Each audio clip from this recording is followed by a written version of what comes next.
Hello दोस्त। हम आप लोग को दे चुके हैं साइंस का मॉडल सेट नंबर 1 का सॉल्यूशन दे चुके हैं। आज देने जा रहे हैं सोशल साइंस का। किसका देने जा रहे हैं? सोशल साइंस का सॉल्यूशन हम देने जा रहे हैं। सभी ऑब्जेक्टिव का सॉल्यूशन देंगे और पूरा अच्छी तरह से समझाएंगे, ठीक है ना। तो चलो देखो, 80 ऑब्जेक्टिव इसमें रहेगा, 80 ऑब्जेक्टिव रहेगा। इसमें आप लोग को 40 ऑब्जेक्टिव बनाना है, तो आराम से 40 ऑब्जेक्टिव बना सकते हैं। लेकिन यहाँ पर हम 80 ऑब्जेक्टिव का सॉल्यूशन देंगे, ठीक है ना, और काफ़ी अच्छी तरह से समझा कर देंगे। तो आप लोग देखें, ठीक है ना। उसके बाद मैथ का सॉल्यूशन लेकर आएंगे ऑब्जेक्टिव का। चलो स्टार्ट करते हैं, ठीक है। देखो पहला क्वेश्चन क्या है, देखते हैं पहला क्वेश्चन क्या है। पहला क्वेश्चन है, चलो निकल जाओ, सिम सिम दरवाज़ा खुल जा। हाँ, पहला क्वेश्चन, हिंद चीन में कौन सा राष्ट्र शामिल नहीं है। ये बताना है कि हिंद चीन में कौन सा राष्ट्र शामिल नहीं है। तो पहले हम लोग जान लेते हैं कि हिंद चीन में कौन कौन सा राष्ट्र शामिल है। तो हिंद चीन में है, एक वियतनाम शामिल है, एक लाओस है, एक कंबोडिया है। तो बोलेगा हिंद चीन में कौन कौन आता है, तो लाओस, कंबोडिया, वियतनाम। हिंद चीन में कौन आता है, लाओस, कंबोडिया, वियतनाम। तो कौन नहीं आएगा, चीन हिंद चीन में नहीं आएगा, चीन हिंद चीन में नहीं आएगा, और भारत भी नहीं आएगा, ठीक है ना। तो इसका आंसर होगा ऑप्शन नंबर सी, करेक्ट, ठीक है। आगे बढ़ते हैं, नेक्स्ट क्वेश्चन देखते हैं क्या है। वियना कांग्रेस कब हुआ था, ये बताना है आप लोगों को कि वियना कांग्रेस कब हुआ था। तो वियना कांग्रेस हुआ था कब, 1814 में शुरू हुआ था। वियना कांग्रेस जो है 1814 में शुरू हुआ था और 1815 तक चला था। तो 1814 इसमें नहीं दिया गया है, तो मारेंगे 1815। कम क्या मारेंगे, 1815। और वियना किसकी राजधानी है, तो ऑस्ट्रिया की राजधानी वियना है, ऑस्ट्रिया की राजधानी वियना है। और आप लोग का पता होगा कि जर्मनी का एकीकरण में सबसे बड़ा बाधा कौन था, तो जर्मनी के एकीकरण में सबसे बड़ा बाधा था ऑस्ट्रिया। कौन था, ऑस्ट्रिया था, ठीक है ना। नेक्स्ट चलो आगे बढ़ते हैं नेक्स्ट क्वेश्चन की ओर। नेक्स्ट क्वेश्चन है, भारत में गडर पार्टी की स्थापना किसने किया था। भारत में गडर पार्टी की स्थापना किसने किया था, ये बताना है। तो चलो, तो गदर पार्टी का स्थापना किया था लाला हरदयाल। कौन किया था, लाला हरदयाल किया था। कब किया था, तो 1913 ईस्वी में लाला हरदयाल किया था। कहाँ किया था, तो अमेरिका में किया था। कहाँ किया था, अमेरिका में। अमेरिका में कहाँ पर, तो अमेरिका के सैन फ्रांसिस्को में, अमेरिका के सैन फ्रांसिस्को में किया था। कौन किया था, लाला हरदयाल, ठीक है ना। चलो नेक्स्ट आगे बढ़ते हैं। अगला है, द्वितीय महायुद्ध के बाद यूरोप में किस संस्था का उदय आर्थिक दुष्प्रभावों का समाप्त करने के लिए हुआ था। तो द्वितीय महायुद्ध के बाद जो है यूरोप में जो स्थापना हुआ वो हुआ था यूरोपीय संघ, यानी यूरोप के सभी देश मिलकर यूरोपीय संघ का स्थापना किया था, ठीक है ना। और यूरोपीय संघ की राजधानी कहाँ है, तो यूरोपीय संघ की राजधानी है बेल्जियम। सॉरी, यूरोपीय संघ का मुख्यालय कहाँ है, तो यूरोपीय संघ का मुख्यालय है बेल्जियम की राजधानी ब्रुसेल्स में। बेल्जियम की राजधानी ब्रुसेल्स में है, ठीक है ना। द्वितीय महायुद्ध यानी द्वितीय विश्व युद्ध कब हुआ था, तो द्वितीय विश्व युद्ध शुरू हुआ था 1939 में और समाप्त हुआ था 1945 में। समाप्त कब हुआ था, 1945 में समाप्त हुआ था। तो कितना वर्ष चला, 6 वर्ष चला था। कितना चला था, 6 वर्ष। आगे बढ़ते हैं। और द्वितीय विश्व युद्ध में किसका जीत हुआ था, तो मित्र राष्ट्र का जीत हुआ था। मित्र राष्ट्र में कौन कौन था, तो मित्र राष्ट्र में था अमेरिका, ब्रिटेन, फ्रांस, चीन, उसके बाद रसिया, ये सभी था मित्र राष्ट्र में। हार किसका हुआ, तो हार हुआ धुरी राष्ट्र में को। धुरी राष्ट्र में कौन था, तो धुरी राष्ट्र में था जर्मनी, इटली, जापान, ये सभी था धुरी राष्ट्र में, ठीक है ना। आगे बढ़ते हैं। नेक्स्ट है, नरोत्तम सिंघानुक किस देश के शासक थे। तो नरोत्तम सिंघानुक जो था वो कहाँ शासक है, तो नरोत्तम सिंघानुक है कंबोडिया का शासक। कहाँ शासक है, कंबोडिया। कहाँ का है, कंबोडिया। कंबोडिया शासक थे नरोत्तम सिंघानुक, ठीक है ना। कंबोडिया में एक मंदिर है जो विश्व का सबसे बड़ा मंदिर है। तो बताओ विश्व का सबसे बड़ा मंदिर कहाँ है, कंबोडिया में, ठीक है ना। कौन है, अंकोर वाट का मंदिर। तो विश्व का सबसे बड़ा मंदिर कौन है, अंकोर वाट का मंदिर। कौन है, अंकोर वाट का मंदिर। कहाँ पर है, कंबोडिया में है। कौन बनाया था इसको, जिसको बनाया था नरसिंह देव प्रथम। कौन बनाया था, नरसिंह देव प्रथम ने बनाया था अंकोर वाट का। सॉरी, सूर्यवर्मन द्वितीय। किसने बनाया था, सूर्यवर्मन द्वितीय। किसने बनाया था, सूर्यवर्मन द्वितीय। अंकोर वाट का मंदिर किसने बनाया था, सूर्यवर्मन द्वितीय ने बनाया था, ठीक है ना। कहाँ पर है, कंबोडिया में। सबसे बड़ा मंदिर कौन है, तो अंकोर वाट का मंदिर, ठीक है ना। किस भगवान का मंदिर है, तो विष्णु भगवान का। आगे बढ़ते हैं। और बता चुके थे कि हिंद चीन में कौन आता है, तो हिंद चीन में आता है एक वियतनाम, एक लाओस और एक कंबोडिया, यह आता है हिंद चीन में, ठीक है ना। थाईलैंड क्या है, तो थाईलैंड का राजधानी है बैंकॉक। कहाँ है, बैंकॉक। नेक्स्ट आगे बढ़ते हैं। अगला है, वाष्प चलित इंजन का आविष्कार किसने किया था? तो वाष्प चलित इंजन यानी भाप इंजन का आविष्कार किया था जेम्स वाट। कौन किया था? जेम्स वाट ने किया था भाप इंजन का आविष्कार। बताओ मोबाइल का आविष्कार किसने किया था? मोबाइल से पढ़ा रहे हैं तो बताओ मोबाइल का आविष्कार किसने किया? मोबाइल का आविष्कार किया था मार्टिन कूपर। कौन किया था? मोबाइल का आविष्कार किया था मार्टिन कूपर। मार्टिन कूपर किसने किया था? Martin Cooper. बताओ टेलीफोन का आविष्कार किसने किया था? टेलीफोन का आविष्कार किया था Alexander Graham Bell. Alexander Graham Bell. बताओ टेलीविजन का आविष्कार किसने किया था? टेलीविजन का आविष्कार किया था John Logie बेल्ड। John Logie बेल्ड। John Logie बेल्ड। बताओ टेलीफोन का आविष्कार थी रेडियो का आविष्कार किसने किया? तो जी मार्कोनी। रेडियो का आविष्कार जी मार्कोनी। आभास भाप इंजन का आविष्कार जेम्स वाट। नेक्स्ट आगे बढ़ते हैं। अगला है Tata iron and steel company का स्थापना कब की गई? Tata iron and steel company का स्थापना जो हुआ वो हुआ था 1907 ईस्वी में। कब हुआ था? 1907 ईस्वी में Tata iron and steel company की स्थापना हुआ था। किसने किया था? तो जमशेद टाटा ने किया था। जमशेद टाटा ने किया था। कहाँ किया था? तो झारखंड के जमशेदपुर में। कहाँ किया था? झारखंड का जमशेदपुर में। ठीक है ना। आगे बढ़ते हैं अगला क्वेश्चन की ओर। अगला क्वेश्चन है गोलघर कहाँ स्थित है? बताना है। तो सिंपल बात ये तो आप सब लोग जानते हैं गोलघर कहाँ है? पटना में। गोलघर कहाँ है? पटना में। गांधी मैदान कहाँ है? पटना में। ठीक है ना। और बताओ लाल किला कहाँ है? दिल्ली में। लाल किला कहाँ है? दिल्ली में। राष्ट्रपति भवन कहाँ है? दिल्ली में। इंडिया गेट कहाँ है? दिल्ली में। ठीक है ना।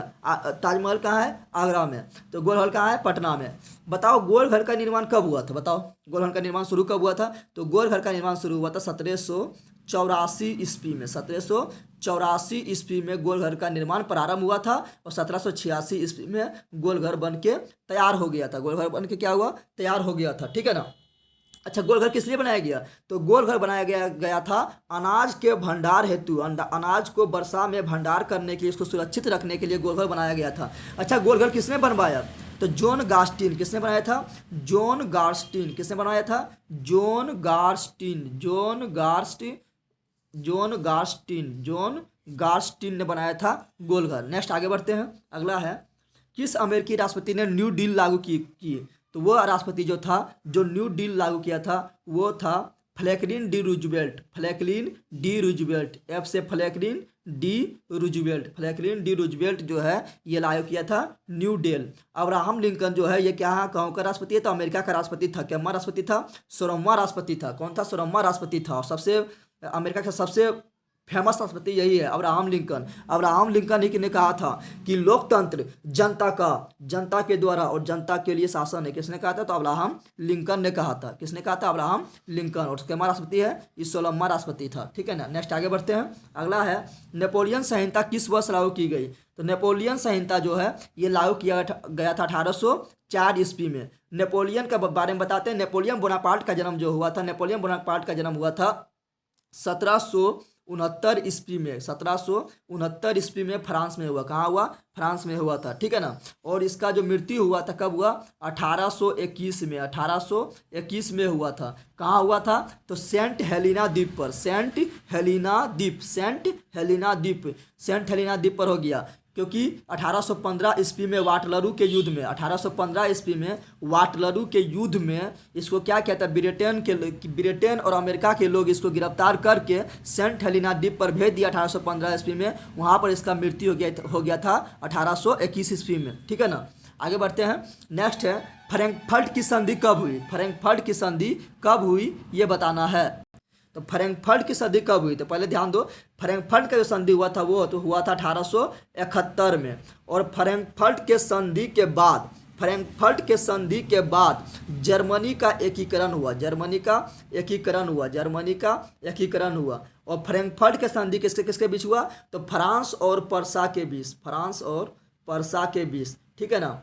कौन युद्ध हुआ था? तो हुआ था सेडान का युद्ध। कौन युद्ध हुआ था? सेडान का युद्ध। सेडान का युद्ध कब हुआ? 1870 में हुआ था। कब हुआ? 1870 में हुआ था। कौन पराजित हुआ? तो यहाँ पर फ्रांस जो है वो पराजित हो गया था। फ्रांस क्या हुआ?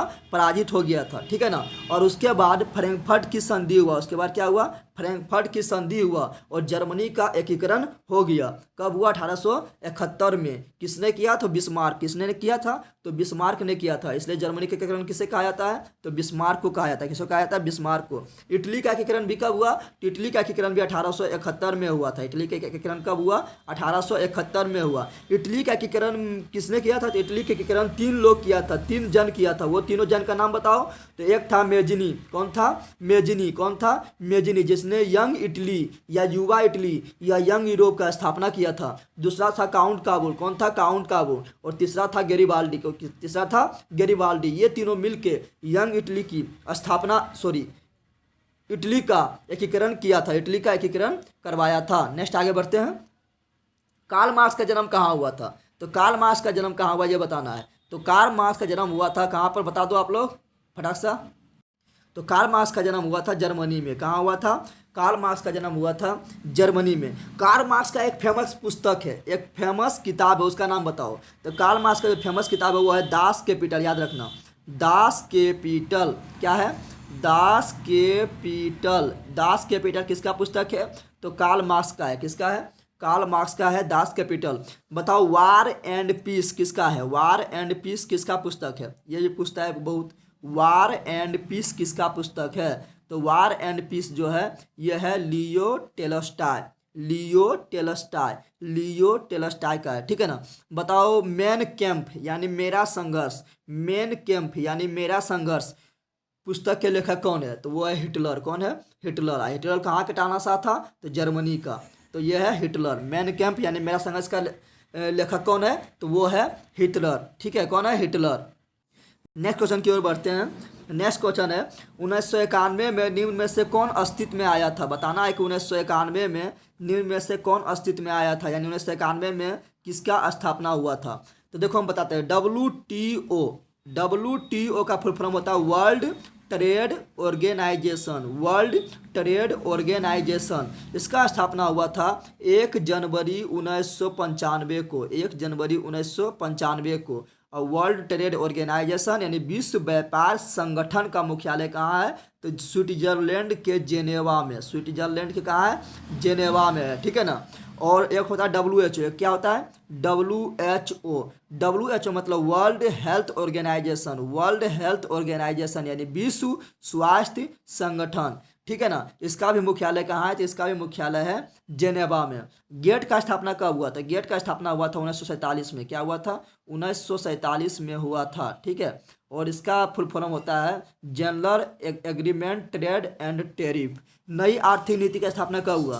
तो नई आर्थिक नीति का स्थापना हुआ था 1991 में। 1991 में। ठीक है ना। किसने किया था? तो मनमोहन सिंह। डॉक्टर मनमोहन सिंह ने किया था। और भारत को जो है विश्व व्यापार के लिए खोल दिया गया था। यानी वैश्वीकरण, उदारीकरण और वैश्वीकरण, उदारीकरण और निजीकरण। ठीक है ना। LPG उदारीकरण, वैश्वीकरण, निजीकरण के लिए खोल दिया गया नई आर्थिक नीति। कब? 1991 में। कौन?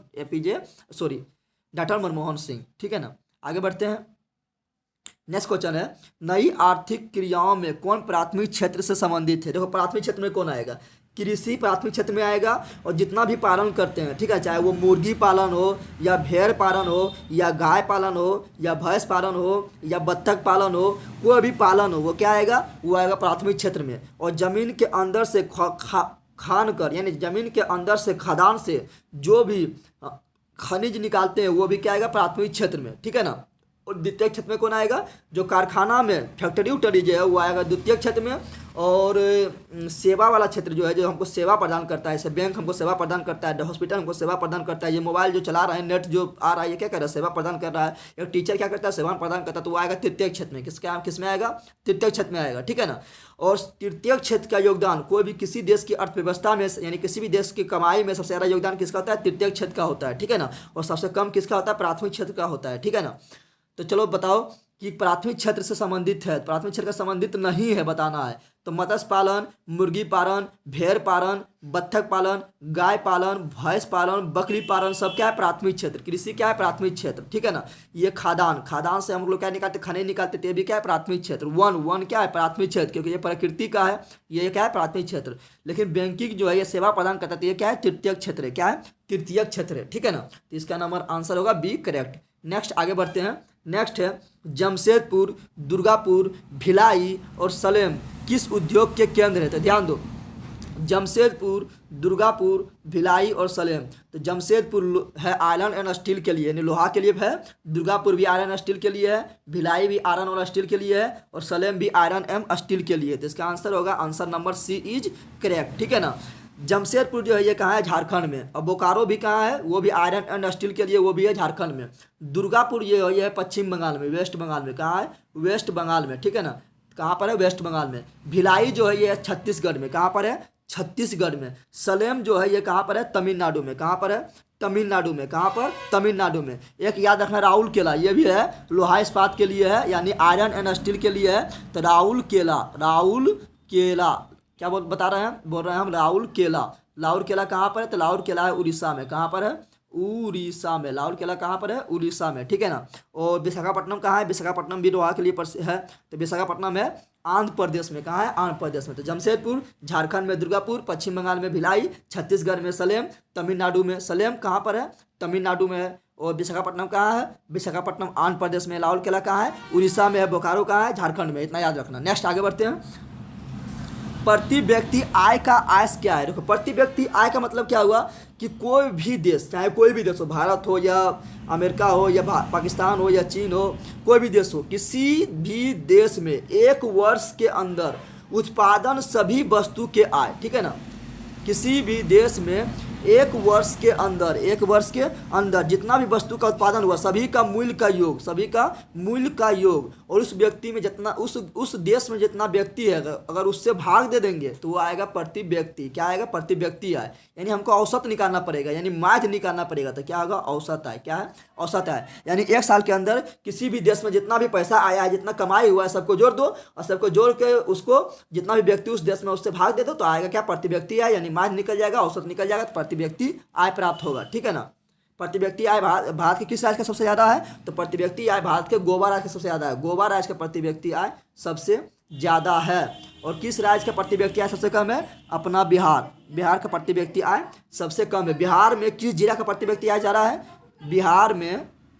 बिहार में किस जिला का प्रति व्यक्ति आय ज़्यादा है? तो सिंपल बात है, पटना होगा। क्या होगा? पटना। बिहार में सबसे ज़्यादा किसका होगा? पटना का होगा। ठीक है ना। नेक्स्ट आगे बढ़ते हैं। अगला है भारतीय विकास परिषद का गठन कब हुआ? भारतीय विकास परिषद का गठन कब हुआ? यहाँ ध्यान देना है। भारतीय विकास परिषद का जो गठन हुआ था वो हुआ था 6 अगस्त 1952 को। 6 अगस्त 1952 को। ठीक है ना। लेकिन यही पूछेगा कि योजना आयोग का गठन कब हुआ? योजना आयोग का गठन कब हुआ? ये क्वेश्चन बहुत बार पूछा गया है। योजना आयोग का गठन कब हुआ? तो योजना आयोग का गठन हुआ था कब? तो 15 मार्च 1950 को। कब हुआ था? 15 मार्च 1950 को। अब पूछेगा कि योजना आयोग का अध्यक्ष कौन होता है? तो योजना आयोग का अध्यक्ष होता है प्रधानमंत्री। कौन होता है? प्रधानमंत्री होता है। तो बता दो, तो योजना आयोग का प्रथम अध्यक्ष कौन होगा? तो प्रथम प्रधानमंत्री कौन था? जवाहरलाल नेहरू था। तो योजना आयोग का प्रथम अध्यक्ष कौन हो गया? जवाहरलाल नेहरू। योजना आयोग को कौन समाप्त कर दिया? बताओ, योजना आयोग को कौन समाप्त कर दिया? तो योजना आयोग का समाप्त कर दिया है नरेंद्र मोदी। कौन समाप्त कर दिया? नरेंद्र मोदी कर दिया। कब किया था?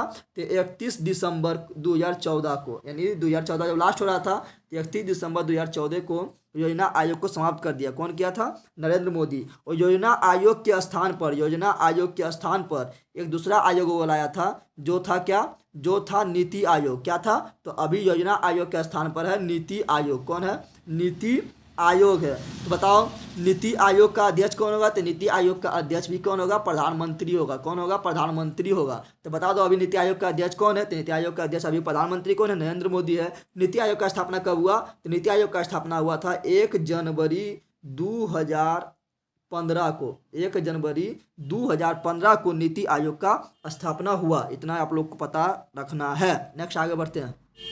अगला है बांग्लादेश की मुद्रा है। बांग्लादेश का मुद्रा बताना है। तो बांग्लादेश का मुद्रा क्या है? टका। क्या है? टका है। भारत का मुद्रा क्या है? रुपया। और बांग्लादेश का मुद्रा क्या है? टका है। बांग्लादेश का राजधानी क्या है? ढाका। बांग्लादेश की राजधानी कहाँ है? ढाका। और रुपया मुद्रा टाका। राजधानी ढाका, मुद्रा टाका। सुनने में मजा आता है। राजधानी ढाका और मुद्रा टाका। भारत का रुपया, अमेरिका का डॉलर। ठीक है ना। आगे बढ़ते हैं। नेक्स्ट है राष्ट्रीय आय का अर्थ क्या है? तो बताया था राष्ट्रीय आय क्या होता है? एक वर्ष में उत्पादित सभी वस्तुओं की आय। एक वर्ष में किसी भी देश के अंदर उत्पादन सभी वस्तुओं की कीमत यानी आय को राष्ट्रीय आय बोलते हैं। जब इसमें सब जितना भी देश का व्यक्ति है उससे भाग दे देते हैं तो क्या होता है, प्रति व्यक्ति आय होता है। ठीक है ना, आगे बढ़ते हैं।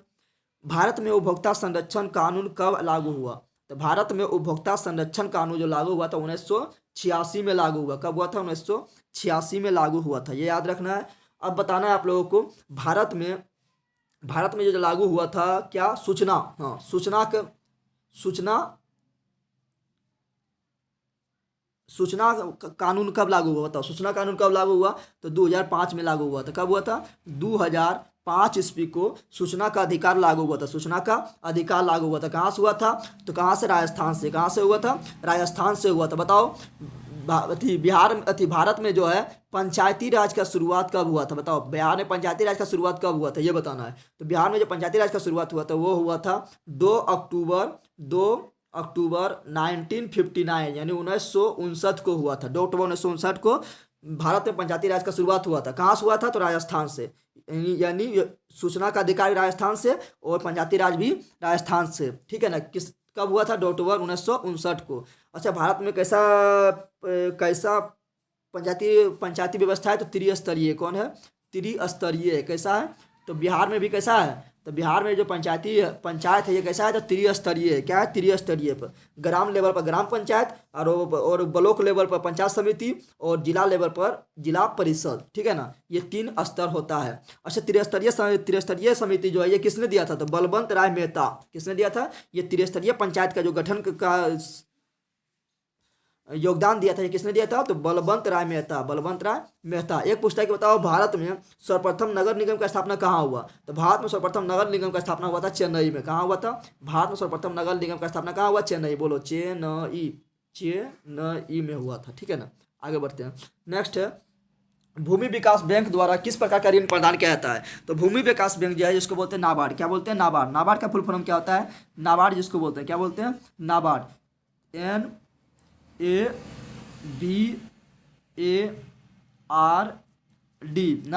नाबार्ड का फुल फॉर्म क्या होता है? नाबार्ड का फुल फॉर्म होता है national bank for agriculture and rural development. फिर बोल रहे हैं, national bank for agriculture rural and development. ठीक है ना, ये होता है नाबार्ड का फुल फॉर्म। नाबार्ड का स्थापना कब हुआ?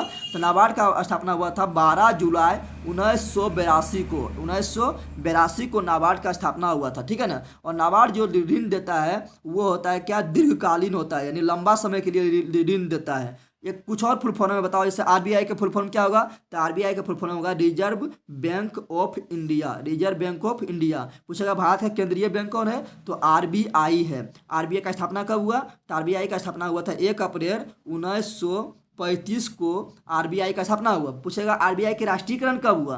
तो आरबीआई का राष्ट्रीयकरण हुआ था 1949 को। आरबीआई का राष्ट्रीयकरण हुआ था 1949 को। पूछेगा व्यावसायिक बैंक, यानी बहुत सारा बैंक है जैसे एसबीआई है, पीएनबी है, ये सब बैंक है, तो इसको बोलते हैं व्यावसायिक बैंक। तो व्यावसायिक बैंक का राष्ट्रीयकरण कब हुआ? तो व्यावसायिक बैंक का राष्ट्रीयकरण हुआ था 1969 ईस्वी को। 1969 ईस्वी को व्यावसायिक बैंक का राष्ट्रीयकरण हुआ था। उसी प्रकार कुछ फुल फॉर्म और याद रखें। जैसे बोलेगा एटीएम का फुल फॉर्म क्या होता है?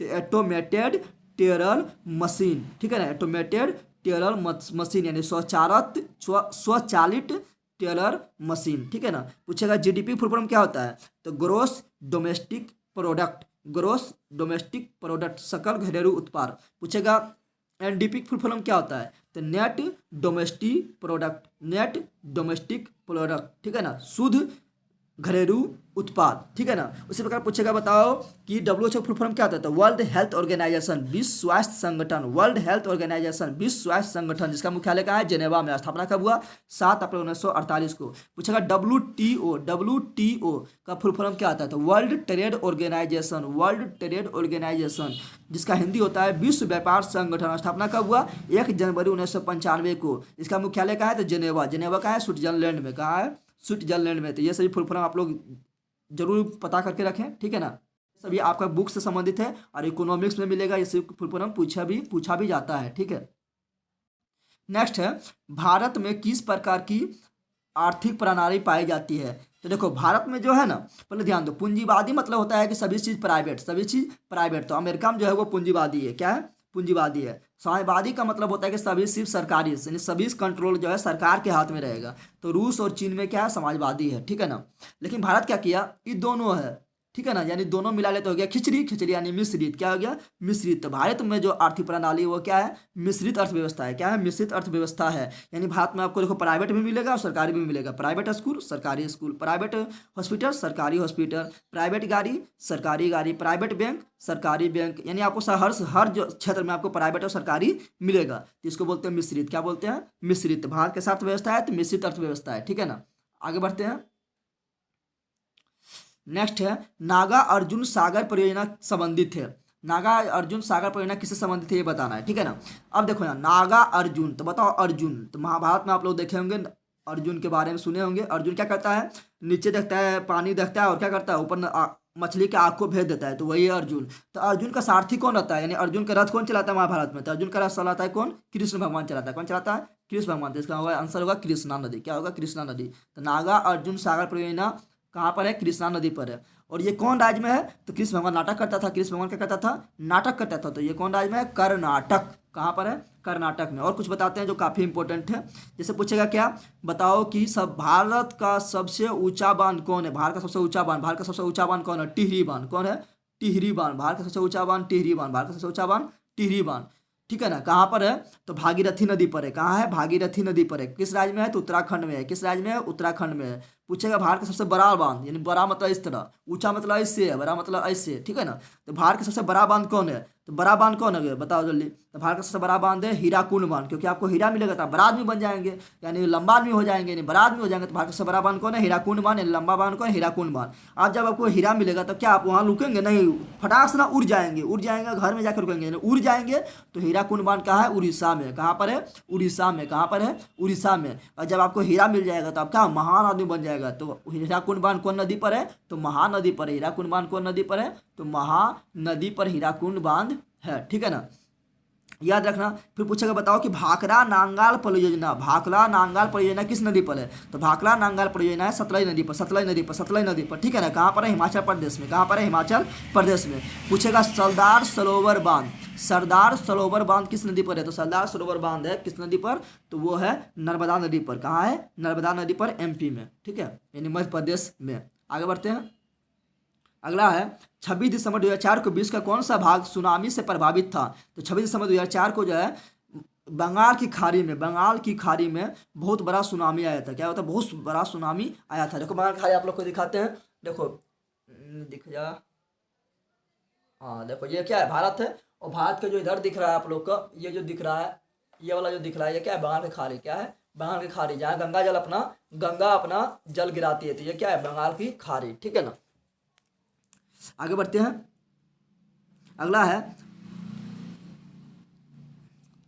अगला है समान संचार व्यवस्था, समान संचार व्यवस्था को बाधित होने का मुख्य कारण क्या है। समान संचार व्यवस्था मतलब जो नेट जो होता है वो प्रॉब्लम क्यों हो जाता है, तो उस कारण क्या है इसका, जिसमें जो सबसे मेन कारण वो है केबल का टूट जाना, यानी केबल तार जो है वो टूट जाएगा तो नेट में बाधित हो जाएगा। तो समान संचार व्यवस्था का मेन कारण क्या है, केबल का टूट जाना। नेक्स्ट आगे बढ़ते हैं। आगे है बाढ़ क्षति पहुंचाती है, बताओ बाढ़ आएगा क्या कहेगा, बाढ़ आएगा तो क्या है, फसल को कहेगा तुमको छोड़ देते हैं, अरे बाढ़ के रास्ता में जो आएगा सबको क्षति पहुंचाएगा, तुम आएगा तो तुमको भी ले देकर बह जाएगा। तो फसल आएगा फसल को भी लेगा, पशु को क्या करेगा, माया बल भरेगा, पशु को आएगा तो पशु को भी ले देकर बह जाएगा, ठीक है ना। भवन आएगा तुम्हारा तो भवन तुम्हारा छोड़ देगा कि हाँ इसका भवन छोड़ देंगे, नहीं भवन को भी क्षति पहुंचाएगा, जो उसका रास्ता में आएगा सबको क्षति पहुंचाएगा। तो इसका आंसर डी यानी उपयुक्त सभी, ठीक है ना। आगे बढ़ते हैं। अगला है स्वर्णिम चतुर्भुज संबंधित है। देखो स्वर्णिम चतुर्भुज मतलब क्या होता है, एक राष्ट्रीय राजमार्ग है, ठीक है, राष्ट्रीय राजमार्ग है। एक होता है NH1, एक होता है NH2। NH2 क्या होता है, दिल्ली से कोलकाता को जोड़ता है। NH2 क्या होता है, दिल्ली से कोलकाता को जोड़ता है, NH2, ठीक है ना, NH2। और कलकत्ता दिल्ली से फिर मुंबई को जोड़ता है, NH3। क्या जोड़ता है, NH3 जोड़ता है दिल्ली को मुंबई से, दिल्ली को मुंबई से। और फिर मुंबई से चेन्नई को जोड़ता है, NH4। मुंबई से चेन्नई को जोड़ता है NH4, ठीक है ना। उसके बाद चेन्नई से कलकत्ता को जोड़ता है NH5, NH5। 5। इस प्रकार जो है ये क्या चतुर्भुज का निर्माण कर दिया। किसका निर्माण बन कर दिया, ये चतुर्भुज बन गया। क्या बन गया, चतुर्भुज। इसको बोलते हैं स्वर्णिम चतुर्भुज। ये क्या है, ये सड़क मार्ग पर है। क्या है, सड़क है, रेलगाड़ी वाला पटरी वाला नहीं है, ये क्या है, सड़क है। तो इसका आंसर होगा बी नंबर करेक्ट, सड़क मार्ग परियोजना। ठीक है ना, आगे बढ़ते हैं। बाढ़ के समय लोगों को कहाँ जाना चाहिए, सिंपल बताओ। बाढ़ के समय आपको कहाँ, नदी जाना चाहिए। बाढ़ के समय कहाँ जाना चाहिए, तो कहाँ जाना चाहिए, ऊंचे भूमि पर, ऊंचे भूमि पर जाना चाहिए। ठीक है ना, नेक्स्ट आगे बढ़ते हैं। नेक्स्ट है, निम्न में से कौन सा क्षत्रिय राजनीति पार्टी, क्षत्रिय पार्टी मतलब हुआ क्या, इसका मतलब क्षत्रिय राजनीतिक पार्टी का मतलब हुआ कि वो ऐसा पार्टी जो सिर्फ एक ही राज्य में सीमित हो, यानी उसको इंटरनेशनल लेवल पर, नेशनल लेवल पर कोई नहीं जानता हो। जो राज्य में है वही राज्य में जानता हो, वो है क्षत्रिय। लेकिन बीजेपी क्या क्षत्रिय पार्टी नहीं है, वो क्या है, राष्ट्रीय पार्टी, क्योंकि उसको हर पूरा देश में जानता है, पूरा भारत देश में जानता है। ठीक है ना, तो बीजेपी क्या है, नेशनल पार्टी। भारतीय राष्ट्रीय कांग्रेस को भी पूरा जानता है, तो ये भी क्या है, नेशनल पार्टी। भारतीय कम्युनिस्ट पार्टी भी ये क्या है, ये राष्ट्रीय पार्टी है। लेकिन ये जनता दल जो है ये क्षत्रिय पार्टी है। ठीक है ना, क्या है, क्षत्रिय पार्टी है। जनता दल यूनाइटेड यानी जदयू, क्या हो गया, जदयू। क्या हुआ, जनता दल यूनाइटेड अर्थात जदयू, यानी नीतीश कुमार वाला। तो नीतीश कुमार वाला कहाँ पर है, सिर्फ बिहार में उसका बोलबा रहा है, और कोई देश में उसका जीतता है क्या, नहीं जीतता है। तो ये क्या क्षत्रिय पार्टी है, क्या क्षत्रिय पार्टी है। आगे बढ़ते हैं, चलो नेक्स्ट देखते हैं। नेक्स्ट क्या है, नेक्स्ट है पंचायत के चुनाव कौन करवाता है, पंचायत का चुनाव कौन करवाता है ये बताना है। तो पंचायत का चुनाव जो करवाता है वो कहलाता है राज्य का चुनाव आयोग, राज्य का चुनाव आयोग। ठीक है ना, लेकिन यही होगा तुम्हारा मुख्यमंत्री का चुनाव होगा या प्रधानमंत्री का चुनाव होगा तो वो कराएगा केंद्र के चुनाव आयोग। कौन कराएगा, केंद्र का चुनाव आयोग कराएगा। ठीक है ना, लेकिन पंचायत का चुनाव आयोग कौन कराएगा, राज्य चुनाव आयोग। ठीक है ना, और त्रिस्तरीय व्यवस्था किसने दिया था, तो त्रिस्तरीय ने 3 स्तर का व्यवस्था किसने दिया था, तो वो दिया था बलवंत राय समिति, बलवंत राय मेहता, बलवंत राय मेहता। ठीक है ना, आगे बढ़ते हैं। भारत के किस राज्य से पंचायती राज का शुरुआत हुआ, बताए थे 2 अक्टूबर 1959 को हुआ था। 2 अक्टूबर 1959 को पंचायती राज का शुरुआत हुआ था। कौन राज्य से हुआ था, तो राजस्थान से हुआ था। उद्घाटन किसने किया था, तो उद्घाटन किया था पंडित जवाहरलाल नेहरू। और कहाँ से हुआ था, तो राजस्थान से हुआ था। राजस्थान के कौन जिला से, तो नागौर जिला से, राजस्थान के नागौर जिला से, राजस्थान के नागौर जिला से 2 अक्टूबर 1959 ईस्वी को पंचायती राज का शुरुआत हुआ था। ठीक है ना, और सूचना का अधिकार भी कहाँ हुआ, राजस्थान से हुआ था। कब हुआ था, 2005 ईस्वी में, 2005 ईस्वी में। आगे बढ़ते हैं। वर्ष 1975 में भारतीय राजनीति में किस लिए जाना जाता है, बताना है कि वर्ष 1975 का जो है भारतीय राजनीति किस लिए जाना जाता है। तो वर्ष 1975 का भारतीय राजनीति जो जाना जाता है वो जाना जाता है क्या, देश में आपातकाल लागू हुआ था। यानी उस समय इंदिरा गांधी क्या किया था, जितना भी उसका विरोधी था, यानी विपक्षी दल का था जो उसको विरोध करता था इंदिरा गांधी का, उससे निपटने के लिए इंदिरा गांधी क्या किया दिया, लॉकडाउन लगा, यानी आपातकाल लगा दिया। क्या लगा दिया, आपातकाल लगा दिया। और सब बड़ा बड़ा नेता को, सब विरोधी नेता को क्या किया, जेल में बंद कर दिया। कहाँ कर दिया, जेल में बंद कर दिया था। तो ये किसके लिए, किस लिए जाना जाता है, तो देश में आंतरिक आपातकाल के लिए जाना जाता है। इसलिए क्या हुआ, इंदिरा गांधी अगला चुनाव 1977 में जो हुआ था उसमें हार गया था। और कौन जीता, मोरारजी देसाई, मोरारजी देसाई। आगे बढ़ते हैं। अगला है तारीफ विरोधी आंदोलन किस प्रांत से शुरू हुआ था। तारीफ विरोधी आंदोलन जो है ये शुरू कहाँ से हुआ था, तो ये हुआ था आंध्र प्रदेश से। कहाँ से हुआ, तारीफ विरोधी आंदोलन शुरू हुआ था आंध्र प्रदेश से। बताओ चिपको आंदोलन कहाँ शुरू हुआ, चिपको आंदोलन हुआ उत्तराखंड से। कहाँ हुआ, बहुत पूछता है। चिपको आंदोलन कहाँ से हुआ, उत्तराखंड से। कहाँ से हुआ, उत्तराखंड से। कब हुआ, तो 1973 में। कब हुआ, 1973 में। चिपको आंदोलन के नेता कौन था, तो सुंदर लाल बहुगुणा, सुंदर लाल बहुगुणा चिपको आंदोलन के नेता था। बताओ नर्मदा बचाओ आंदोलन, नर्मदा बचाओ आंदोलन का नेता कौन था, तो नर्मदा बचाओ आंदोलन का नेता था मेधा पाटेकर, मेधा पाटेकर, मेधा पाटेकर। आगे बढ़ते हैं। नेक्स्ट है धर्म को समुदाय का मुख्य आधार कौन मानता है, तो धर्म को समुदाय का मुख्य आधार जो होता है, धर्म के कारण क्या होता है, लड़ाई झगड़ा होता है। ठीक है ना, भारत में तो ये खूब देखने को मिलता है, हिंदू मुस्लिम में काफ़ी लड़ाई झगड़ा होते रहता है। तो हिंदू मुस्लिम, तो ये क्या है, यह धर्म के कारण लड़ाई होता है। क्या होता है, धर्म के कारण ये क्या होता है, लड़ाई होता है। तो लड़ाई को बोलते हैं सांप्रदायिक, क्या बोलते हैं, सांप्रदायिक, यानी सांप्रदायिक दंगा, सांप्रदायिक दंगा। तो धर्म के समुदाय का मुख्य आधार क्या है, सांप्रदायिक है। क्या है, सांप्रदायिक है। धर्मनिरपेक्ष मतलब क्या होता है, धर्मनिरपेक्ष मतलब होता है कि वैसा राष्ट्र जहाँ पर कोई भी धर्म उस देश का राष्ट्रीय धर्म नहीं हो, वहाँ पर हर धर्म का सम्मान होता है। जैसे भारत का कोई भी राष्ट्रीय धर्म नहीं है, यहाँ हर धर्म का सम्मान होता है। तो वो क्या आता है, धर्मनिरपेक्ष कहलाता है। क्या कहलाता है, धर्मनिरपेक्ष। आगे बढ़ते हैं। सत्ता में साझेदारी सही है क्योंकि, सत्ता में साझेदारी सही है क्योंकि इससे क्या होता है, इससे विभिन्न समुदाय के बीच टकराव कम होती है, ठीक है ना। इसमें क्या होता है, विविध समुदाय के बीच टकराव कम होती है, क्योंकि कभी मान लो बीजेपी, पहले कांग्रेस का सरकार था तो अब आ गया बीजेपी सरकार आ गया, जिसमें सबको मौका मिलता है, क्या होता है, सबको मौका मिलता है और इससे टकराव क्या होता है, कम होता है, ठीक है ना। नेक्स्ट आगे बढ़ते हैं। अगला है नेपाल में सप्तदलीय गठबंधन का मुख्य आधार क्या है। नेपाल में जो सप्तदलीय गठबंधन जो हुआ था उसका मुख्य उसका जो उद्देश्य था वो उद्देश्य था कि नेपाल में लोकतंत्र का स्थापना करना, ठीक है ना। नेपाल में पहले लोकतंत्र नहीं था, वहाँ क्या था, राजतंत्र था, राजा का शासन था। लेकिन सप्तदलीय गठबंधन जो किया था इसका मुख्य उद्देश्य था कि नेपाल में क्या करना है, लोकतंत्र की स्थापना करना है, ठीक है। लोकतंत्र मतलब हुआ लोगों का शासन, लोगों का शासन है, जनता का शासन है, जनता वोट डालेगा, ठीक है ना। नेक्स्ट आगे, भारत के इन राज्यों में कौन कोयले का सबसे बड़ा उत्पादक है, बताना है कोयला सबसे बड़ा उत्पादक कौन है। तो कोयला सबसे जो बड़ा उत्पादक है वो है छत्तीसगढ़। कौन है, छत्तीसगढ़, झारखंड नहीं है, देख लेना मोबाइल में सर्च मार के, कौन है, छत्तीसगढ़ है। हाँ, झारखंड का झरिया कोयला उत्पादन के लिए बहुत फेमस है, कोयला उत्पादन के लिए बहुत फेमस है। लेकिन सबसे ज़्यादा कौन राज करता है, तो जो करता है छत्तीसगढ़। कौन करता है, छत्तीसगढ़। अब हम आप लोग को बताए थे कि कोयला का 4 प्रकार है। कोयला कितना प्रकार है, 4 प्रकार है। बताओ कोयला का 4 प्रकार है, कोयला का कितना अयस्क है, तो 4 अयस्क है। वो चारों अयस्क का नाम बताओ। आप लोग को हम ट्रिक भी बताए थे, बताओ ट्रिक भी बताए थे कल हम साइंस वाला वीडियो में बताए थे। क्या, ए बे ले पी, क्या बोले थे। मान लो किसी से आप मतलब किसी से आप उदास हैं, किसी पर आप गुस्सा है, लेकिन वो आपको आपसे पानी पीने को मान रहा है और आपको देना मजबूरी है, तो उसको क्या बोलेंगे, ए बे ले पी। ए बे ले पी, ए से एंथ्रासाइट, बे से बिटुमिनस, ले से लिग्नाइट और पी से पिट कोयला। ए से एंथ्रासाइट, बे से बिटुमिनस, ले से लिग्नाइट और पी से पिट कोयला। सबसे अच्छा कोयला कौन है, तो एंथ्रासाइट। सबसे घटिया कोयला कौन है, तो पिट कोयला। भारत में कौन ज़्यादा पाया जाता है, तो भारत में ज़्यादा पाया जाता है बिटुमिनस। कौन पाया जाता है, बिटुमिनस। झरिया किसके लिए प्रसिद्ध है, तो कोयले के खान के लिए, ठीक है ना। सबसे ज़्यादा उत्पादन कहाँ होता है, छत्तीसगढ़ में। नेक्स्ट आगे बढ़ते हैं। सौर ऊर्जा के उत्पादन के लिए सर्वाधिक उपयुक्त राज्य कौन है, बताओ। सौर ऊर्जा कहाँ उत्पादन होगा, जहाँ सूर्य का प्रकाश रहेगा, सूर्य का प्रकाश डायरेक्ट जमीन पर पड़ेगा, तो बताओ। तो राजस्थान में जो है क्या है, मरुस्थल है, क्या है, थार का मरुस्थल है, जो भारत का सबसे बड़ा मरुस्थल है, थार का मरुस्थल।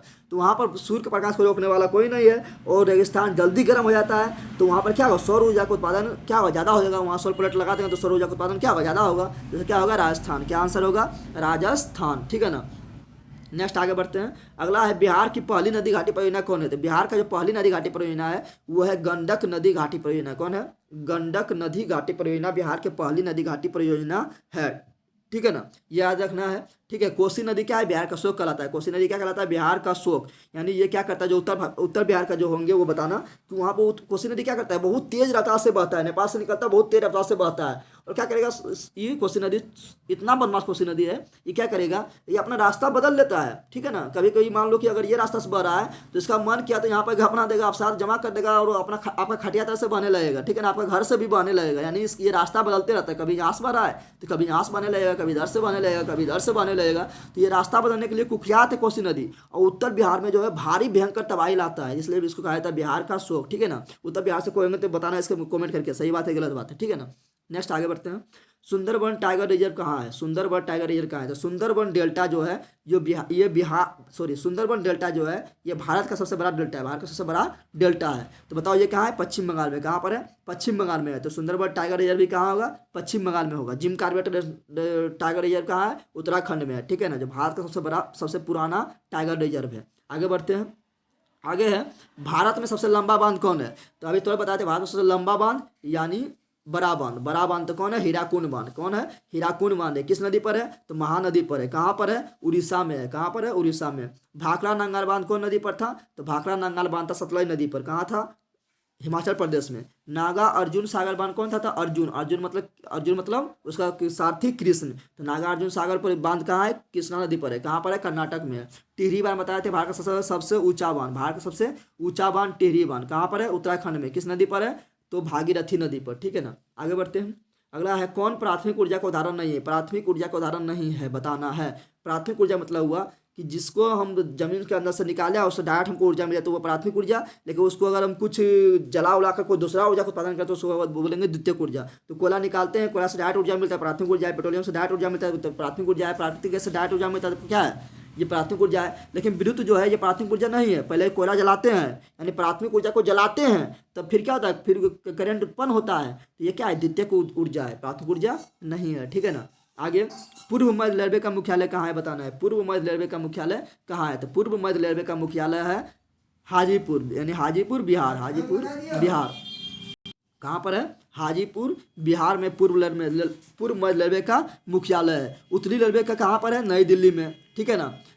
पश्चिमी रेलवे के कहाँ पर है, पश्चिमी रेलवे का है मुंबई में, ठीक है ना। और पूर्व रेलवे का है कलकत्ता में। लेकिन आपके बारे में ये नहीं पूछेगा, आपको पूछेगा ये वाला, क्योंकि ये बिहार का और बिहार का एग्जाम देने जा रहे हैं। तो पूर्व मध्य रेलवे का मुख्यालय हाजीपुर, ठीक है ना। चिराग पासवान घर कहाँ है, हाजीपुर में है, ठीक है ना। रामविलास पासवान जिसको अभी क्या मिल रहा है, पद्म विभूषण मिल रहा है, ठीक है ना।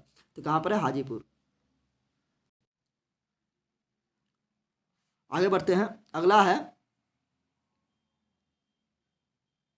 है क्या, देखते हैं क्या है। अगला है चावल है। चावल क्या है, देखो सिंपल बात याद रखना, जो गर्मी में जिसका उत्पादन करता है, जिसका बुआई गर्मी में होता है, वो होगा खरीफ फसल। क्या होगा, खरीफ फसल होगा, ठीक है ना। और जिसका बुआई ठंडा में होता है, ठीक है ना, और ठंडा में कटाई होता है, वो होगा रबी फसल। क्या होगा, रबी फसल। तो बताओ चावल कब लगाते हैं, बरसात टाइम में लगाते हैं, उसमें क्या होता है, गर्मी होता है। चावल क्या है, खरीफ फसल। क्या है, खरीफ फसल। मकई कब लगाते हैं, तो मकई भी बरसात समय लगाते हैं, उसमें क्या होता है, गर्मी होता है। तो मकई भी क्या है, खरीफ फसल। चावल हो गया, ज्वार हो गया, बाजरा भी कब लगाते हैं, गर्मी टाइम में लगाते हैं, वो भी क्या है, खरीफ फसल। मक्का कब लगाते हैं, गर्मी टाइम में लगाते हैं, वो भी क्या है, खरीफ फसल, ठीक है ना। खरीफ फसल जो है जून जुलाई में लगा देते हैं और अक्टूबर नवंबर में काट लेते हैं, अक्टूबर नवंबर में खरीफ फसल को काट लेते हैं। तो चावल, ज्वार, बाजरा, मक्का खरीफ फसल। सोयाबीन, उसका तेल, सूरजमुखी और सोयाबीन और मूंगफली, ये भी क्या है, खरीफ फसल है। उसके बाद तंबाकू, गन्ना गर्मी में लगाते हैं, तो गन्ना भी क्या है, खरीफ फसल है। रबी फसल किसको कहेंगे, रबी फसल कहेंगे जिसको ठंडा में, जिसका उत्पादन कब होता है, जिसका उत्पादन होता है ठंडा में, जिसका उत्पादन होता है ठंडा में। तो बताओ अभी गेहूँ लगा हुआ है ना, तो गेहूँ क्या है, गेहूँ ठंडा में लगा हुआ, तो ये क्या है, रबी फसल। क्या है, रबी फसल। मटर भी ठंडा में लगता है, अभी लगा हुआ, तो क्या है, रबी फसल। क्या है, रबी फसल। आलू ठंडा में लगता है, अभी कर रहा है, तो ये क्या है, रबी फसल, ठीक है ना। फिर पूछेंगे क्या, चना क्या है, अभी लगा हुआ है, ठंडा में लगता है, तो क्या है, रबी फसल। क्या है, रबी फसल। सरसों कब लगता है, ठंडा में लगता है, तो सरसों भी क्या है, रबी फसल। क्या है, रबी फसल। यानी रबी फसल जो है कब लगता है, तो ये अक्टूबर नवंबर में लगता है, और ये जो है अप्रैल के लगभग, अप्रैल मई में कट जाता है, ठीक है ना। आगे बढ़ते हैं। आगे, निम्न में से कौन निजी क्षेत्र की कंपनी नहीं है। निजी क्षेत्र मतलब क्या होता है, निजी क्षेत्र का मतलब होता है कि प्राइवेट। क्या होता है, प्राइवेट। तो प्राइवेट कंपनी कौन है, तो डबल प्राइवेट है, सही बात है। यहाँ बोला आपकी निजी क्षेत्र कंपनी नहीं है, तो ये तो प्राइवेट है, ये तो निजी क्षेत्र का हेबे करता है। बजाज क्या है, प्राइवेट है, निजी है। टिस्को क्या है, प्राइवेट है, यानी निजी है। लेकिन सेल जो है, सेल का मतलब होता है बैटरी वाला सेल नहीं, SAIL, इसका फुल फॉर्म होता है steel authority India limited. Steel authority India limited, ये क्या है, ये सरकारी है। क्या है, सरकारी है, प्राइवेट नहीं है, यानी निजी क्षेत्र का नहीं है। तो इसका आंसर होगा C नंबर, ठीक है। नेक्स्ट आगे बढ़ते हैं। अगला है, कौन खनिज कोडरमा से संबंधित है। कौन खनिज जो है, जो कोडरमा के से संबंधित है, कोडरमा कहाँ है, झारखंड में है। तो कौन खनिज जो कोडरमा से संबंधित है, वो क्या है, अभ्रक। कौन है, अभ्रक एकमात्र खनिज है जो सिर्फ भारत में पाया जाता है। कहाँ पाया जाता है, सिर्फ भारत में पाया जाता है, ठीक है ना। बॉक्साइट किसका अयस्क है, तो बॉक्साइट है किसका, जल्दी बता दो, एल्युमिनियम के। किसका है, एल्युमिनियम का अयस्क है, ठीक है ना। तांबा का बारे में आप लोग जानते हैं, तांबा का अयस्क कौन है, तो क्यूप्राइट। कौन है, क्यूप्राइट, ठीक है ना। और लोह अयस्क हम 4 अयस्क आप लोग को कल बताए थे, कल बताए थे, परसों बताए थे। लोह अयस्क का 4 गो नाम बताए थे, ठीक है ना। उसका ट्रिक भी बताए थे। उसका ट्रिक क्या था, कि आप लोग महल पर चल जाओ। क्या है, महल पर आप लोग चढ़ गए, महल पर अपना, यानी अपना छत पर चढ़ जाओ, महल पर। कहाँ, मोहोलो, महल से। तो मो से मैग्नेटाइट, हो से हेमेटाइट, लो से लिमोनाइट, से सीडेलाइट। मो से मैग्नेटाइट, हो से हेमेटाइट, लो से लिमोनाइट, से सीडेलाइट। ये क्या है, ये लोहा का अयस्क है। सबसे अच्छा लोहा कौन है, तो मैग्नेटाइट। सबसे खराब कौन है, सीडेलाइट। कौन है, सीडेलाइट, ठीक है ना। तो ये हो गया लोहा का अयस्क। आगे बढ़ते हैं। ऑपरेशन फ्लड का दूसरा नाम क्या है, देखो पहले ऑपरेशन फ्लड जो है, ये है किससे संबंधित था, तो दूध से, यानी दूध उत्पादन से संबंधित था। किससे संबंधित था, दुग्ध उत्पादन से। किससे संबंधित था, दुग्ध उत्पादन से ऑपरेशन फ्लड संबंधित था। दूध के साथ होता है, दूध होता है श्वेत। दूध के साथ होता है, तो दूध होता है श्वेत। तो ये हो जाएगा श्वेत क्रांति। दूध होता है श्वेत, तो इसका आंसर होगा श्वेत क्रांति। ऑपरेशन फ्लड का जो वैज्ञानिक था, जिसने ऑपरेशन फ्लड दिया था, यानी दूध उत्पादन दिया था, वो कौन था, तो बर्गीज कुरियन, ठीक है ना। उसके बाद पूछेगा हरित क्रांति किससे संबंधित था। हरित क्रांति जो है वो था किससे संबंधित, तो फसल से संबंधित था। किससे संबंधित था, फसल से संबंधित था, ठीक है ना। हरित क्रांति किसने दिया था, तो हरित क्रांति जो दिया था, वो दिया था M S Swaminathan, M S Swaminathan हरित क्रांति दिया था। किसने दिया था? हरित क्रांति दिया था M S Swaminathan. M S Swami हरित क्रांति में सबसे ज़्यादा लाभ किस फसल को हुआ?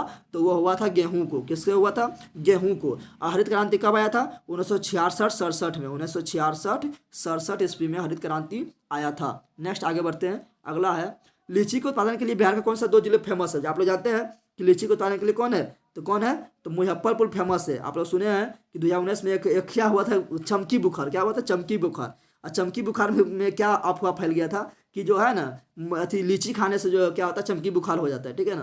तो वो अफवाह फैल गया था और उस समय जो लीची का बहुत बर्बादी हुआ था, कोई लीची डर से खाता नहीं था। तो कहाँ होता था? लीची फेमस है मुजफ्फरपुर। मुजफ्फरपुर वाले अगर कोई देख रहे हैं वीडियो तो कमेंट करके बताना कि लीची के लिए मुजफ्फरपुर फेमस है कि नहीं।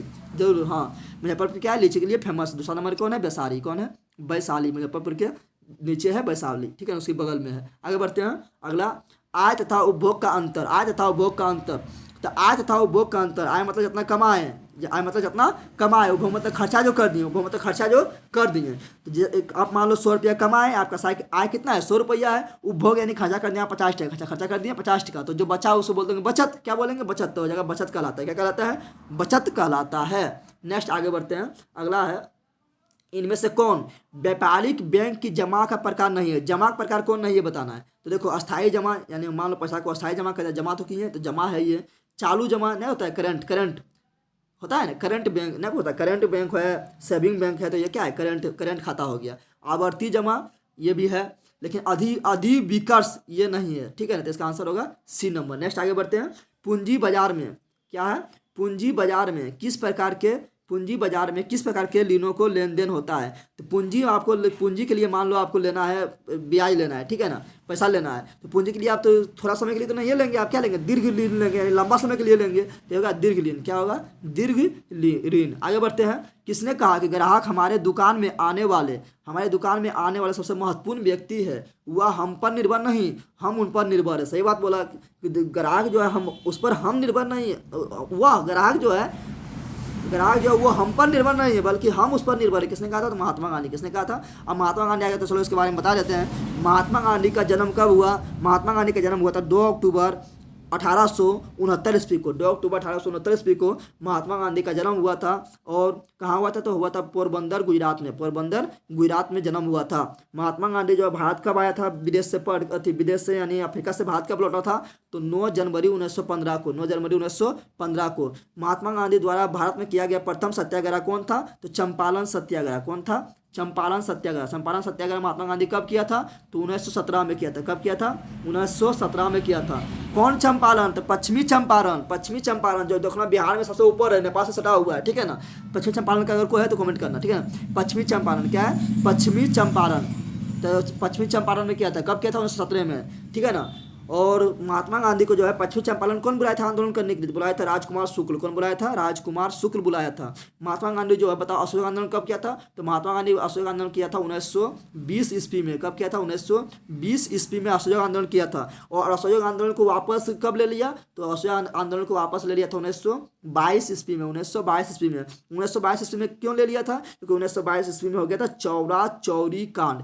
चौरा चौरी क्या है? तो चौरा चौरी है उत्तर प्रदेश के गोरखपुर जिला में एक जगह है चौरा चौरी। वहाँ पर क्या किया था? वहाँ पर आंदोलनकारी जो था वो जो है अंग्रेज से भड़क गया। अंग्रेज से जब भड़क गया तो अंग्रेजा क्या कहता है? उसको जेला में बंद करके उस पर पेट्रोल छिड़क दिया और जेल में जो है आग लगा दिया, जिसके कारण क्या है 22 पुलिसकर्मी जिंदे जल गया। 22 अंग्रेज पुलिसकर्मी क्या हुआ?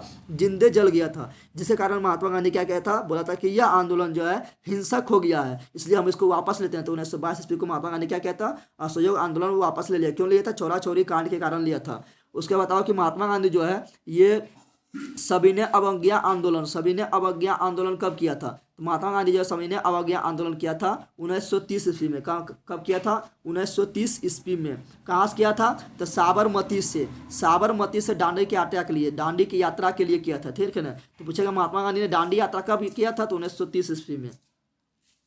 महात्मा गांधी ने दांडी यात्रा कब किया था? तो 1930 ईस्वी में किया था। और दांडी पहुंचकर वहां पर क्या किया था? समुद्र के पानी से नमक बनाया था। तो बताओ महात्मा गांधी ने नमक आंदोलन कब किया था तो 1930 ईस्वी में। तो नमक आंदोलन 1930 ईस्वी में, दांडी यात्रा 1930 ईस्वी में, सविनय अवज्ञा आंदोलन 1930 ईस्वी में। एक क्वेश्चन आता है कि बताओ महात्मा गांधी ने भारत छोड़ो आंदोलन कब किया? तो महात्मा गांधी ने भारत छोड़ो आंदोलन किया था 1942 ईस्वी को। कब किया था? 1942 ईस्वी को।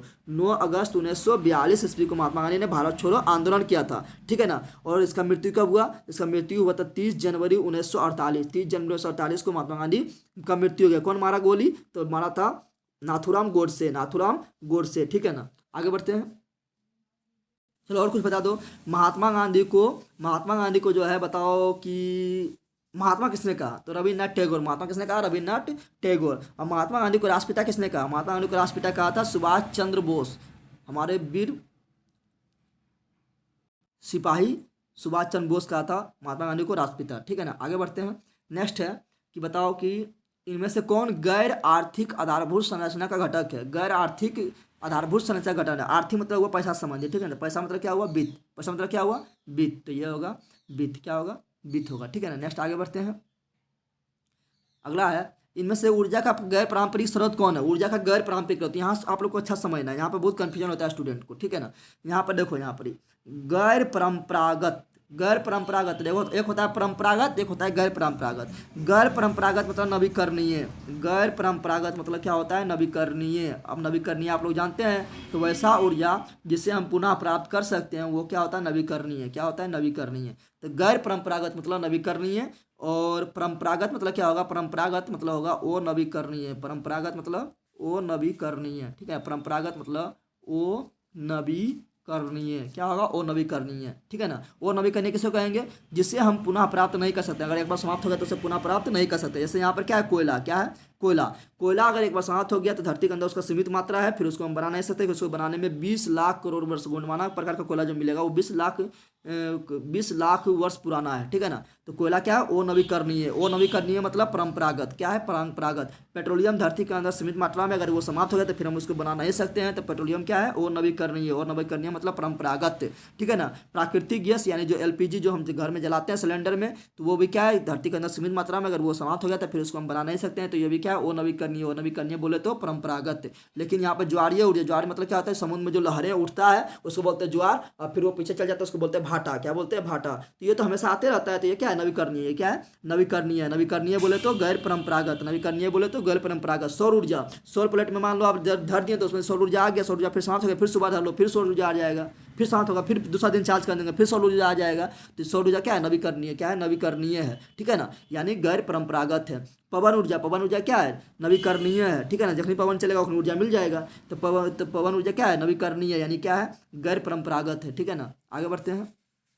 अगला है गोंडवाना समूह के कोयला का निर्माण कब हुआ था? यही वाला। तो गोंडवाना समूह का कोयला का निर्माण हुआ था 20 लाख वर्ष पूर्व। बताओ, इतना वर्ष पूर्व गोंडवाना समूह के कोयला का निर्माण हुआ था, ठीक है ना। आगे बढ़ते हैं। कोयला प्रकार बताओ। एंटासाइट, बिटुमिनस, लिग्नाइट, पीट कोयला। एंटासाइट, बिटुमिनस, लिग्नाइट, पीट कोयला, ठीक है ना। 4 को बताए थे। नेक्स्ट आगे बढ़ते हैं। निम्न में से कौन खरीफ फसल है? बता दिए थे खरीफ फसल कौन है, जिसको हम गर्मी में वर्षा के समय लगाते हैं, वो क्या है? खरीफ फसल। तो क्या? चावल, ज्वार, बाजरा, मक्का। चावल, ज्वार, बाजरा, मक्का, ये क्या है? चावल भी है, ज्वार भी है, बाजरा भी है, मक्का भी है, कपास भी है। सभी क्या है? ये सभी गर्मी में लगता है। तो ये सभी क्या है? खरीफ फसल। क्या है? खरीफ फसल। तो इनमें से सभी। आगे इनमें से कौन रेशेदार फसल है? रेशेदार फसल नहीं है। रेशेदार फसल नहीं है बताना है, यानी किसमें रेशा नहीं निकलता है, किसमें रेशा नहीं निकलता है। देखो कपास से जानते हैं सूती वस्त्र बनता है। कपास से क्या बनता है? सूती वस्त्र बनता है। तो उसमें तो रेशा निकलता है, रेशा से क्या बनता है? सूती वस्त्र बनता है। तो ये तो होगा ही।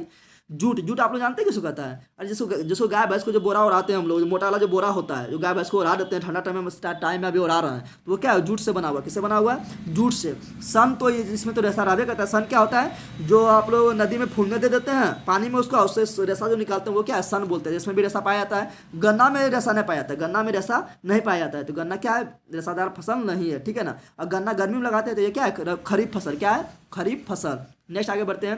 कांडला विशेष आर्थिक क्षेत्र कहाँ है? कांडला क्या बोल रहा है? कांडला। तो कांडला जो है, ये जो है विशेष आर्थिक क्षेत्र जो है, ये बंदरगाह है, ये कहाँ है? तो कांडला है गुजरात में। कहाँ पर है? कांडला है गुजरात में। और मुंबई बंदरगाह कहाँ है? तो महाराष्ट्र में। और जवाहर बंदरगाह कहाँ है? तो वो भी है महाराष्ट्र में, ठीक है ना। पूछेगा मार्मोगोबा बंदरगाह कहाँ है? तो गोवा में। न्यू मंगलोर कहाँ है? तो न्यू मंगलोर है कर्नाटक में। कोचीन कहाँ है? तो कोचीन है केरल में। तूतीकोलन कहाँ है? तूतीकोलन है तमिलनाडु में। चेन्नई कहाँ है? चेन्नई भी है तमिलनाडु में। एन्नोल कहाँ है? तो एन्नोल भी है तमिलनाडु में, ठीक है ना। उसके पूछेगा आपको, बताओ कि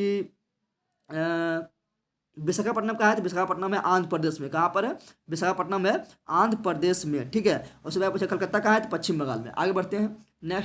नेक्स्ट क्या है? नेक्स्ट है गुटेनबर्ग का जन्म कहाँ हुआ? गुटेनबर्ग का जन्म हुआ था कहाँ, बता दो। तो गुटेनबर्ग का जन्म हुआ था जर्मनी में। कहाँ हुआ था? जर्मनी में। और प्रिंटिंग मशीन जो होता है, छपाई करने वाला जो मशीन होता है, छपाई करने वाला जो मशीन होता है, उसका आविष्कार किसने किया था? तो गुटेनबर्ग किया था। किसने किया था? गुटेनबर्ग ने प्रिंटिंग मशीन का आविष्कार किया था। और सर्वप्रथम जो है प्रिंटिंग मशीन से छापा गया पुस्तक कौन था? सर्वप्रथम जो प्रिंटिंग मशीन का आविष्कार किया था तो उससे छापा गया पहला पुस्तक कौन था? तो बाइबिल था। कौन था? बाइबिल। कौन था? बाइबिल, ठीक है ना।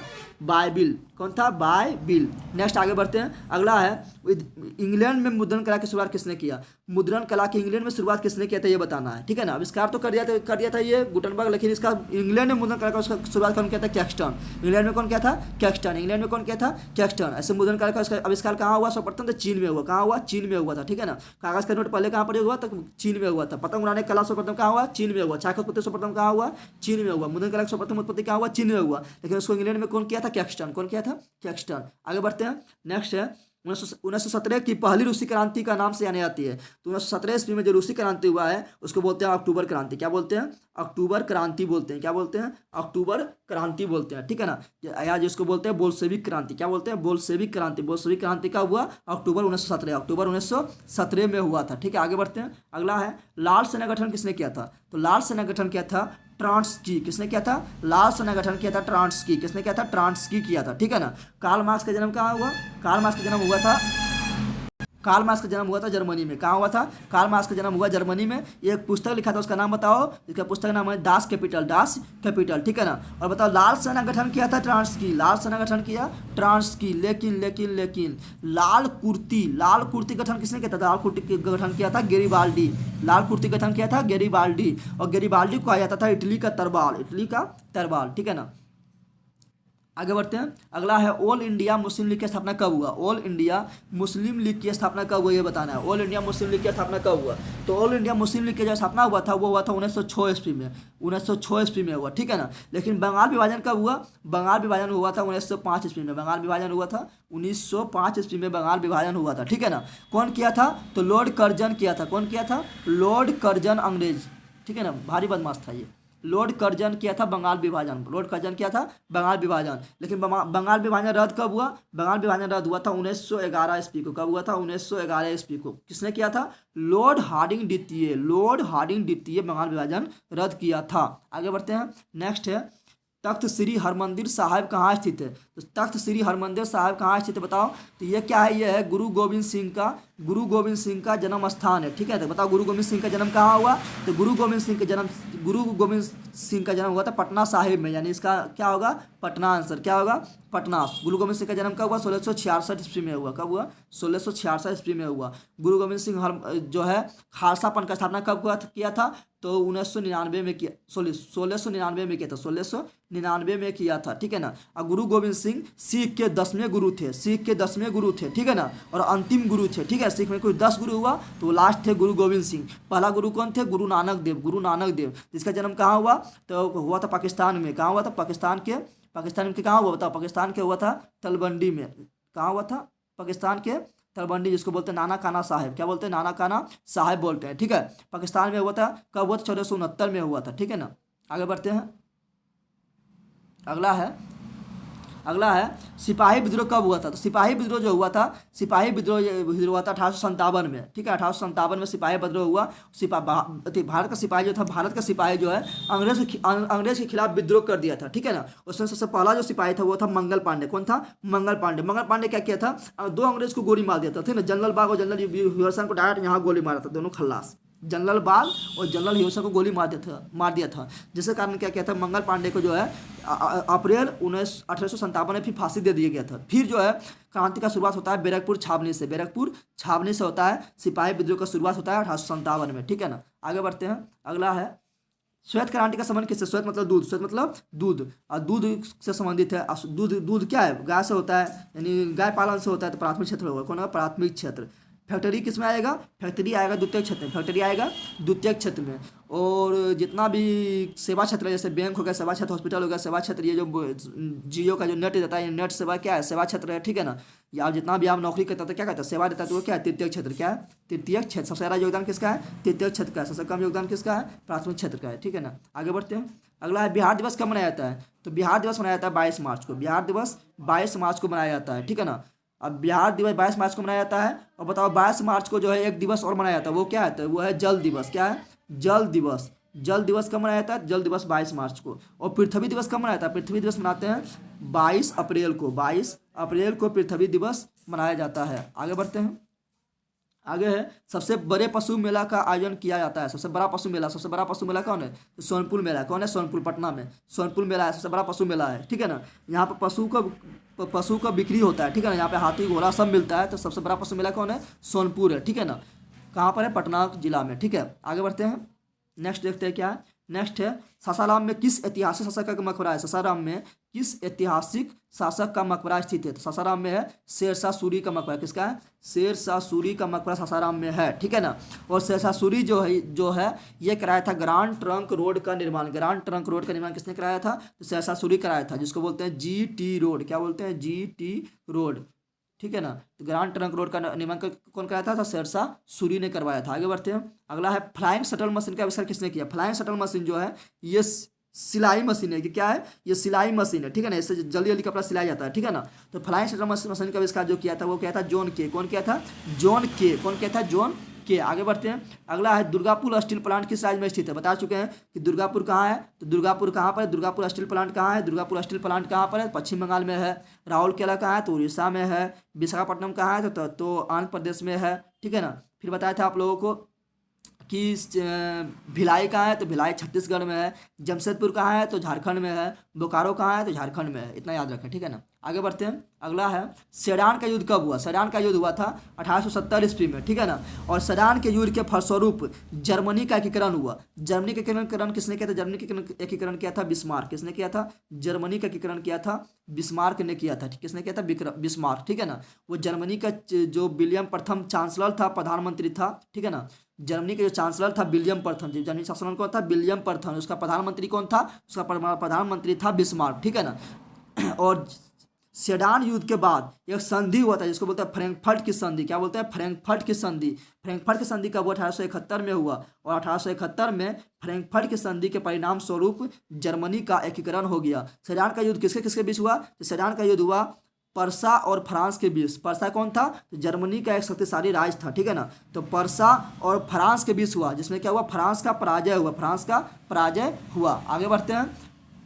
अगला हिगेल कौन था, तो हिगेल कौन है, हिगेल एक दार्शनिक था। जर्मनी के एक क्या थे, दार्शनिक थे। कौन थे, हिगेल एक दार्शनिक थे, ठीक है। आगे बढ़ते हैं। अगला है 74 नंबर क्वेश्चन है। मार्च 1946 में फ्रांस एवं वियतनाम के बीच होने वाला समझौता किस नाम से जाना जाता है, तो फ्रांस और वियतनाम के बीच जो हुआ समझौता, तो वियतनाम की राजधानी हनोई। वियतनाम की राजधानी क्या है, हनोई। तो इसका अर्थ क्या होगा, हनोई समझौता। क्या होगा, हनोई समझौता। और हिंद चीन क्षेत्र में कौन आता है, हिंद चीन क्षेत्र में 3 राज्य आता है। कौन कौन आता है, आता है लाओस, एक कंबोडिया, एक वियतनाम, ठीक है ना। आगे बढ़ते हैं। अगला है बंगाल विभाजन कब निरस्त किया गया। निरस्त मतलब रद्द, निरस्त मतलब रद्द। तो बंगाल विभाजन कब रद्द हुआ, तो 1911 ईस्वी में। बंगाल विभाजन कब हुआ, तो 1905 ईस्वी में। बंगाल विभाजन कब हुआ, 1905 ईस्वी में। कौन किया, तो लॉर्ड कर्जन ने किया। कौन किया, लॉर्ड कर्जन ने किया था। और रद्द कब हुआ, 1911 में। कौन किया, लॉर्ड हार्डिंग द्वितीय ने किया था। कौन किया था, लॉर्ड हार्डिंग द्वितीय। आगे बढ़ते हैं। किस भूकंपीय तरंग की गहनता सबसे कम होती है, यानी सबसे कम खतरनाक कौन तरंग है, बताओ सबसे कम खतरनाक कौन तरंग है। तो पी तरंग जो है, यानी पी को मतलब प्राइमरी मतलब प्राथमिक तरंग, जो पहले तरंग आता है ना, वो सबसे कम खतरनाक है। तो पी तरंग सबसे कम खतरनाक है, इसका गहनता से क्या होगा, सबसे कम हो गया। तो इसका आंसर होगा पी तरंग, ठीक है ना। एस तरंग की गहनता सबसे एस नहीं, एल तरंग यानी लास्ट तरंग, एल फॉर लास्ट, ठीक है ना। तो एल तरंग जो है इसका गहनता जो सबसे अधिक होता है, यानी इसका ये जो है सबसे ज़्यादा खतरनाक होता है। एल तरंग जो है सबसे ज़्यादा खतरनाक होता है, ठीक है ना। आगे बढ़ते हैं। और बताओ भूकंप जो किससे मापा जाता है, सिस्मोग्राफ। भूकंप किस यंत्र से मापा जाता है, सिस्मोग्राफ से मापा जाता है, ठीक है ना। आगे बढ़ते हैं। अगला है कुल जल का कितना प्रतिशत भाग महासागर में है। कुल जल का कितना प्रतिशत भाग महासागर में है? तो 97% भाग महासागर में है। जो बेकार पड़ा हुआ है खारा जल है, नमकीन जल है, ठीक है ना। मात्र 3% जल ही जो है वो मीठा जल है, यानी पीने लायक जल है। इसमें से भी 3% में 1.5% तो बर्फ के रूप में जमा हुआ है, ठीक है ना। और कुछ जल जो है नदी में है, पोखर में है, तालाब में है, झरना में है, और कुछ जल जो धरती के अंदर, इसको हम पेय पदार्थ के रूप में यूज करते हैं, ठीक है ना। आगे बढ़ते हैं।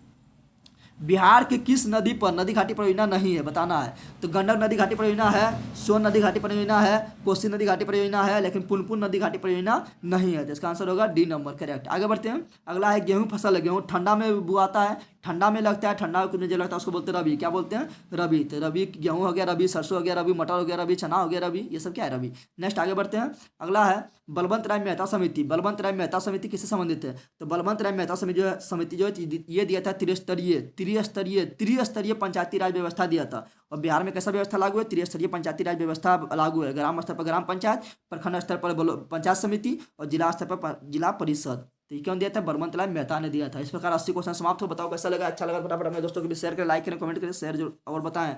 आप लोग से 2-3 क्वेश्चन पूछना है, आप लोग बताएं। बताओ आप लोग बताएं कि यंग इटली का स्थापना किसने किया था? कमेंट में बताएं। यंग इटली का स्थापना किसने किया था? कमेंट में बताएं, ठीक है ना। दूसरा क्वेश्चन है जर्मनी हटाओ, ये जर्मनी का एकीकरण किसने किया? चलो हटाओ, बताओ।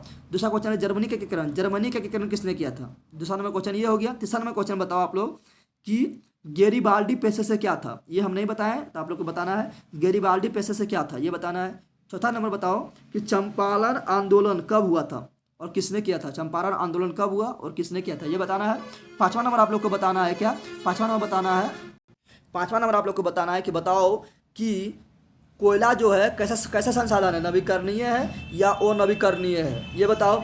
छठा नंबर आप लोग बताओ कि कृषि जो है ये कैसा क्षेत्र है, प्राथमिक क्षेत्र है या द्वितीयक क्षेत्र है या तृतीयक क्षेत्र है, ये बताओ। सातवां नंबर आप लोग बताओ कि भारत कैसा अर्थव्यवस्था वाला देश है, मिश्रित है या समाजवादी है या पूंजीवादी है, ये बताओ।